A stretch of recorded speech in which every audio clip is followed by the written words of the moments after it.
Hello दोस्तों, भारत के प्रतिरक्षा मंत्री श्री राजनाथ सिंह ने एक कार्यक्रम में कहा कि अभी तक हम लोग 1962 में भारत चीन युद्ध का खामियाजा भुगत रहे हैं और उसका भरपाई अभी तक नहीं कर पाए हैं। दरअसल वह 1962 में हिंदुस्तान की चीन से हार का उल्लेख कर रहे थे और इस युद्ध में अक्साई चीन का इलाका चीन ने हड़प लिया, जो कि जम्मू कश्मीर प्रांत का एक हिस्सा था और आज तक हिंदुस्तान उस इलाके पर अपना प्रभुत्व स्थापित नहीं कर पाया। चीन ने सिंकियांग प्रांत से तिब्बत को जोड़ने वाली सड़क भी इस अक्साई चीन इलाके से कर लिया है। आज मैं इस बात पर चर्चा करूंगा कि आखिर हिंदुस्तान और चीन का युद्ध 1962 में क्यों हुआ, उसके परिणाम क्या हुए, इस युद्ध के लिए भारत के प्रथम प्रधानमंत्री जवाहरलाल नेहरू कितने जिम्मेवार थे, चीन कितना जिम्मेवार था। इन सभी बातों का मीमांसा मैं आज इस लेक्चर के माध्यम से कर रहा हूं। दोस्तों, आप जैसा कि जानते हैं कि जिस तरह से हमारा देश अंग्रेजों के अधीन लगभग 200 वर्षों तक रहा, उसी तरह से चीन भी साम्राज्यवादी ताकतों का शिकार रहा था। 1930 के दशक में जापान ने चीन के मंचूरिया प्रांत को कब्जा कर लिया था और भारत ने इसका विरोध किया, जबकि उस समय भारत गुलाम था। कांग्रेस ने जगह जगह जापानी सामानों का बहिष्कार किया। तो शुरू से ही कांग्रेस पार्टी की और बाद में आजादी के बाद हिंदुस्तान की यह नीति रही कि भारत और चाइना मिलकर के एशिया में अपना मजबूत प्रदर्शन करेंगे और जिस तरह से पूर्व में 1700 ईस्वी के पहले चीन और भारत पूरी दुनिया की आधे जीडीपी का हिस्सा होता था, उसी तरह से दोनों देश ताकतवर होकर के उभरेंगे। इसी नीति के तहत में भारत के प्रथम प्रधानमंत्री जवाहरलाल नेहरू चीन से व्यापक स्तर पर मैत्रीपूर्ण संबंध चाहते थे और जब 1949 में चियांग काई शेक का पतन हो गया और वहां पर माओ से तुंग के नेतृत्व में कम्युनिस्ट शासन की स्थापना 1949 में हुई, तो उसके बाद कांग्रेस पार्टी और जवाहरलाल नेहरू की इच्छा थी कि संयुक्त राष्ट्र संघ के सिक्योरिटी काउंसिल में कम्युनिस्ट चाइना का परमानेंट सीट पर हक बनता है, क्योंकि बहुसंख्यक चीनियों का प्रतिनिधित्व कम्युनिस्ट चाइना करता है, ना कि चियांग काई शेक के नेतृत्व वाली ताइवान की सरकार।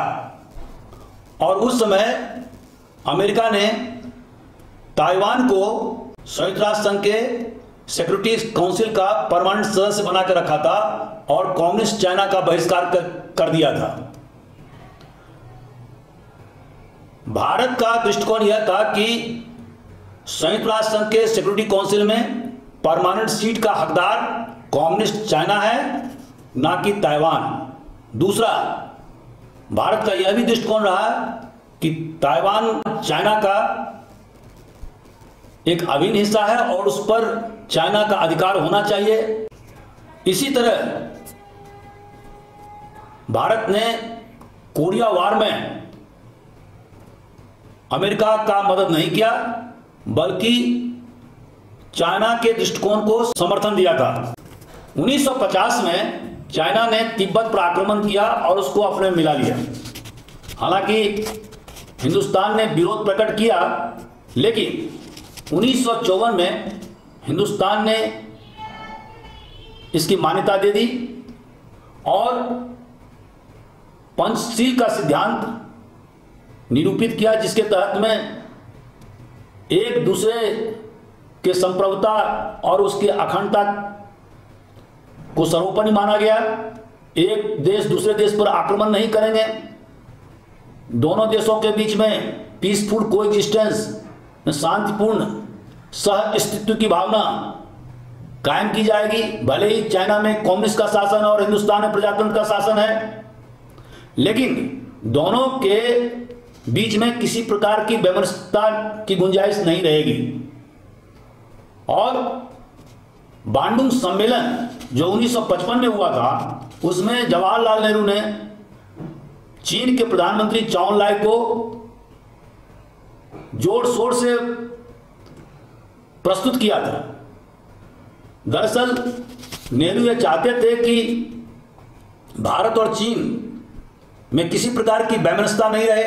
पहले ही से पाकिस्तान से हिंदुस्तान का विरोध चल रहा था और 1947-48 में पाकिस्तान से युद्ध हो चुका था, और जिसमें पाकिस्तान ने जम्मू कश्मीर के बहुत सारे इलाके को जबरन कब्जा कर लिया था।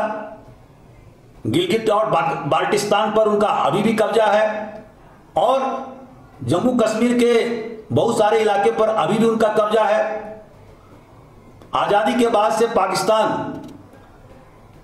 पश्चिमी देश के मिलिट्री अलायंस में शामिल हो गया था। पाकिस्तान बगदाद पैक्ट, सीटो सेंटो ट्रीटी का हिस्सा बन गया था। पाकिस्तान ने अमेरिका के साथ में मिलिट्री अलायंस कर लिया था, और हर एक अंतर्राष्ट्रीय मंच पर वो हिंदुस्तान को दोस्तों। लेकिन 1959 में तिब्बत में एक जबरदस्त विद्रोह हुआ। वहां के लोगों ने चीनी शासन के खिलाफ में विद्रोह कर दिया। चारों तरफ अफरा तफरी का माहौल हो गया। दलाई लामा तिब्बत से भाग करके हिंदुस्तान पहुंचा। हिंदुस्तान ने उसे शरण दिया।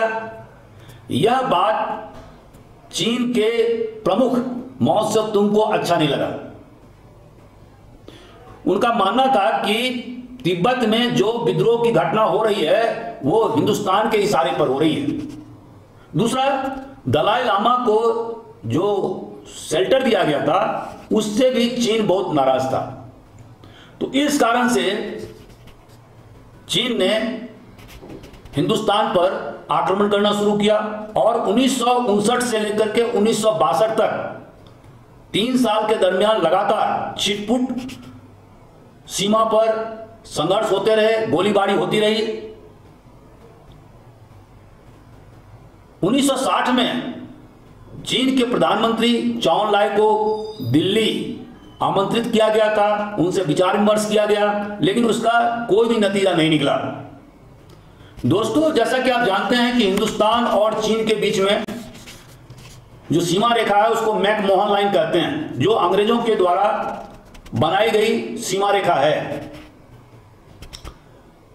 चीन ने कभी भी इस मैकमोहन लाइन को मान्यता नहीं दिया, क्योंकि उस समय में ब्रिटिश साम्राज्य बहुत ताकतवर साम्राज्य था, और 1911 से पहले चीन में किंग वंश के राजा का शासन हुआ करता था, जो कि कमजोर था। वह ब्रिटिश साम्राज्य से बार्गेन करने की स्थिति में नहीं था। ऐसी स्थिति में मैकमोहन लाइन को चीनियों ने कभी भी दिल से स्वीकार नहीं किया। आजादी के बाद हिंदुस्तान ने भी चीन से सीमा विवाद को खत्म करने के लिए अनेक बार प्रयास किए, लेकिन कोई सफलता नहीं मिली। दोस्तों, 20 अक्टूबर 1962 को चीन ने जबरदस्त हमला किया, और चीन ने 2 सेक्टर पर हमला किया। एक पूर्वी सेक्टर पर जिसको कि पहले नेफा कहते थे, आजकल अरुणाचल प्रदेश कहते हैं, और दूसरा पश्चिमी सेक्टर। और चीनी सेना ने गलवान वैली के करीब 13 पोस्टों पर उसने कब्जा कर लिया। उसी तरह से उन्होंने पूर्वी सेक्टर में पूरे इलाके को तहस नहस कर दिया और ऐसा लग रहा था कि वो आसाम के मैदानी इलाके में घुस जाएंगे। चारों तरफ अफरा तफरी का माहौल था और इस बीच भारत के प्रधानमंत्री जवाहरलाल नेहरू ने अमेरिका के राष्ट्रपति केनेडी को पत्र लिखा, जिसमें उन्होंने गंभीर हालत का बयान किया और उनसे मिलिट्री हेल्प चाहिए, और अमेरिका ने उन्हें आश्वासन भी दिया। इसके ठीक दूसरे दिन चीन ने यूनिलैटरल सीज फायर की घोषणा किया और अपने सेना को वापस बुला लिया। दोस्तों, आखिर चीन ने हिंदुस्तान पर आक्रमण क्यों किया? अगर हम नेवाल मैक्सवेल की बात माने, जिन्होंने इंडिया चाइना वॉर में लिखा है कि हिंदुस्तान के द्वारा जो फॉरवर्ड पॉलिसी एडॉप्ट किया गया था, यह इस युद्ध के लिए जिम्मेवार था। चूंकि नेहरू एक जबरदस्त राष्ट्रवादी नेता थे और चीन के द्वारा अनेक बार उन्हें कंसेशन दिए गए, लेकिन वो सुलह करने के लिए तैयार नहीं हुए, और जिसके कारण से यह युद्ध घटित हुआ।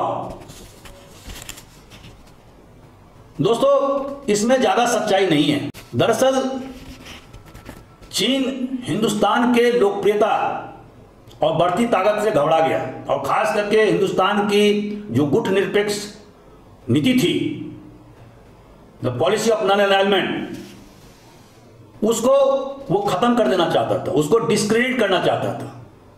क्यों? कि इस गुटनिरपेक्ष नीति, the policy of non alignment और पॉलिसी ऑफ पीसफुल कोएग्जिस्टेंस के तहत हिंदुस्तान का रिलेशन दोनों सुपर पावर के साथ बेहतर था, सोवियत यूनियन के साथ भी और यूएसए के साथ भी, और दोनों ब्लॉक से हिंदुस्तान को इकोनॉमिक एड और टेक्नोलॉजी ट्रांसफर हो रहे थे। हिंदुस्तान औद्योगिकरण की नीति के तरफ आगे बढ़ता जा रहा था। हिंदुस्तान की पैठ अफ्रो एशियन कंट्रीज के बीच में जबरदस्त होने लगी थी, और हिंदुस्तान के प्रधानमंत्री Jawaharlal Nehru non alignment movement के सबसे लोकप्रिय नेता के रूप में अपने को स्थापित कर चुके थे। दूसरी तरफ चाइना अलग थलग हो चुका था।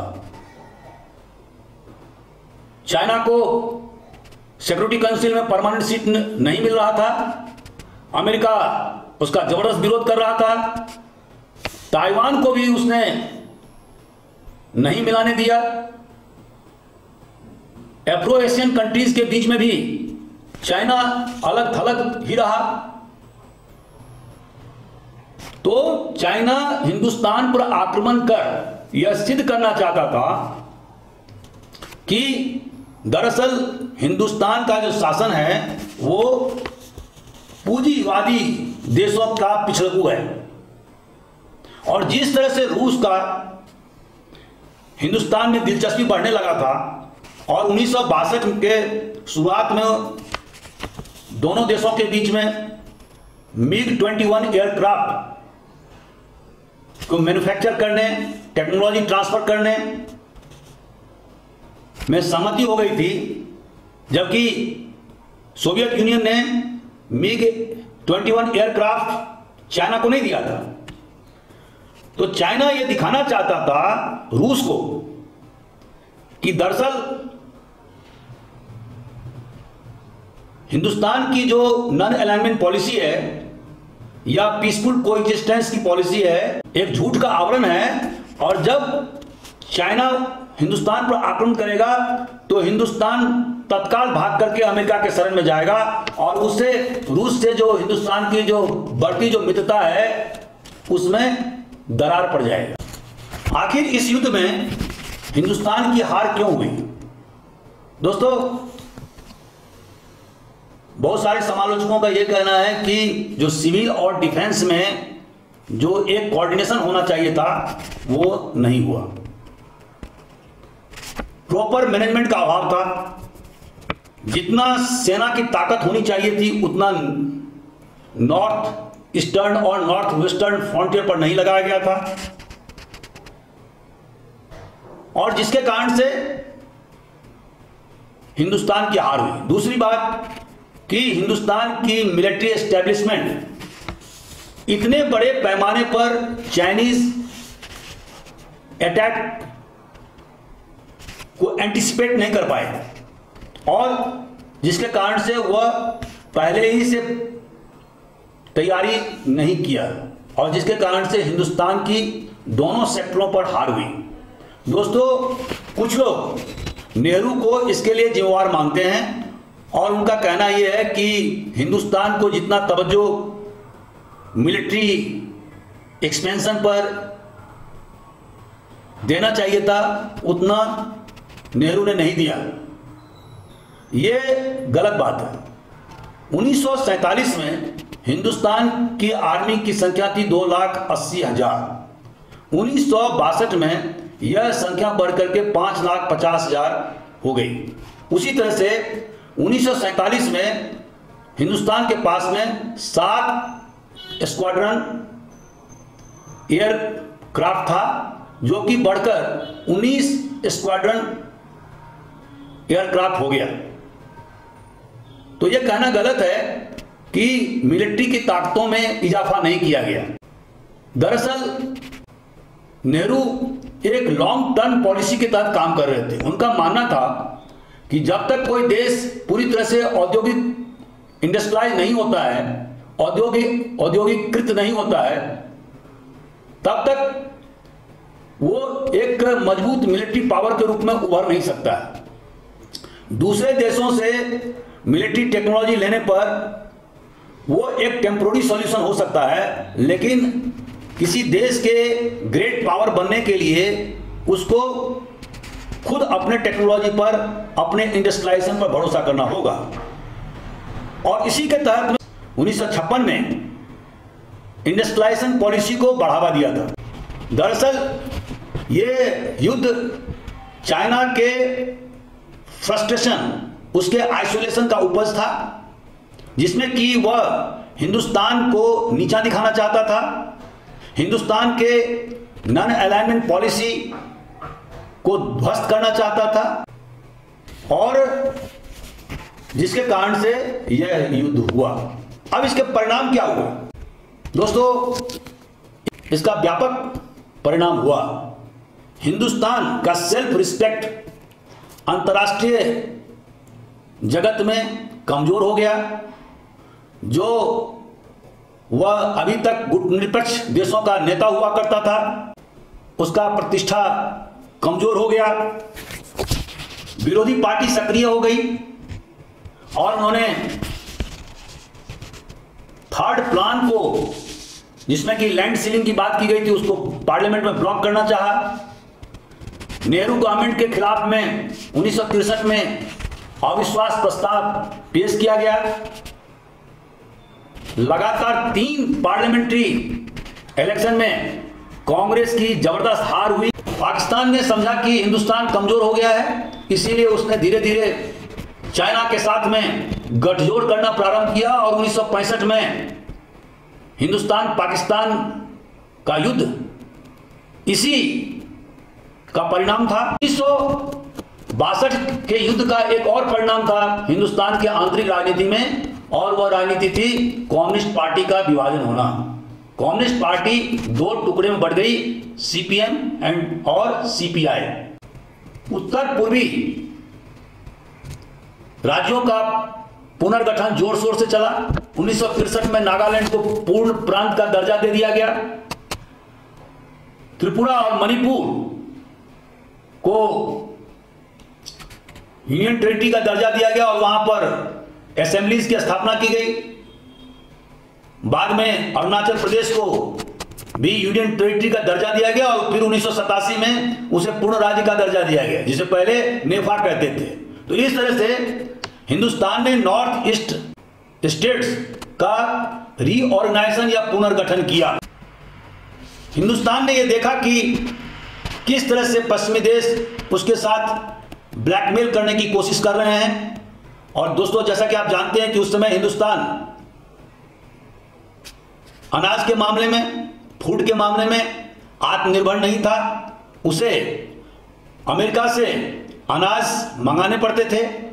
तो सबसे पहले श्रीमती इंदिरा गांधी की सरकार ने ग्रीन रिवॉल्यूशन, हरित क्रांति पर जोर दिया और इसके लिए पंजाब, हरियाणा और पश्चिमी उत्तर प्रदेश का इलाका चुना गया और वहां पर जोर शोर से मैकेनाइज्ड फार्मिंग की गई, हाई यील्डिंग वैरायटी सीड्स का उपयोग किया गया, पेस्टिसाइड्स, इंसेक्टिसाइड्स और इरिगेशन व्यवस्था कायम की गई, मार्केटिंग सिस्टम लागू किया गया और जिससे देश अनाज के मामले में आत्मनिर्भर हो गया।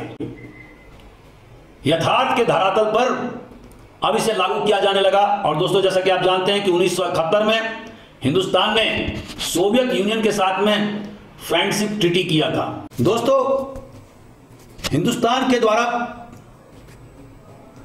प्रैग्मेटिक फॉरेन पॉलिसी की शुरुआत करने के कारण ही ठीक 6 साल के बाद 1968 में नाथुला पास में करीब 400 चीनी सैनिकों को हिंदुस्तानी आर्मी के द्वारा मार दिया गया था और यह एक बहुत बड़ी फतह थी। उसी तरह से 1987 में अरुणाचल प्रदेश में सोमदुरोंग क्षेत्र में चीनी घुसपैठियों को निकाल बाहर कर दिया गया था। तो इस तरह से हिंदुस्तान ने अपनी मिलिट्री ताकत को इजाफा किया है। अभी भी हिंदुस्तान और चीन के बीच में बॉर्डर विवाद सुलझे नहीं है। 16 राउंड से ज्यादा बातचीत हो चुकी है, लेकिन कोई ठोस नतीजा नहीं निकला है। हालांकि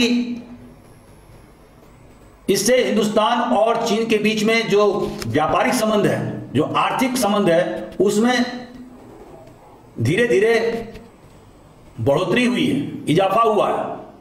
और आज हिंदुस्तान और चीन का जो ट्रेड वॉल्यूम है वो 125 बिलियन डॉलर से ज्यादा बढ़ गया है और जिसमें बैलेंस ऑफ ट्रेड चीन के फेवर में है, जिसे हमें कम करना होगा। तो दोस्तों, यह लेक्चर आपको कैसा लगा?